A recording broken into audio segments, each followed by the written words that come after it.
Tara sa bukid guys, at tayo ay magpapa-repair ng tanim nating mais.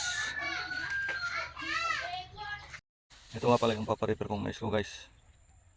Ito na lang yung naiwang tanim na mais dito sa amin guys. Halos lahat na, naka-repair na silang lahat.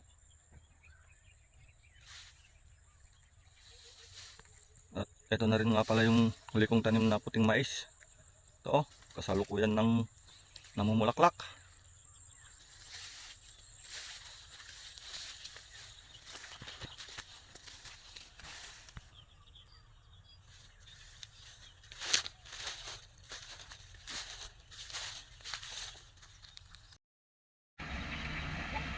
Ayan po mga idol, nire-repair na po nila yung tanim kong mais. Isa, dalawa, tatlo.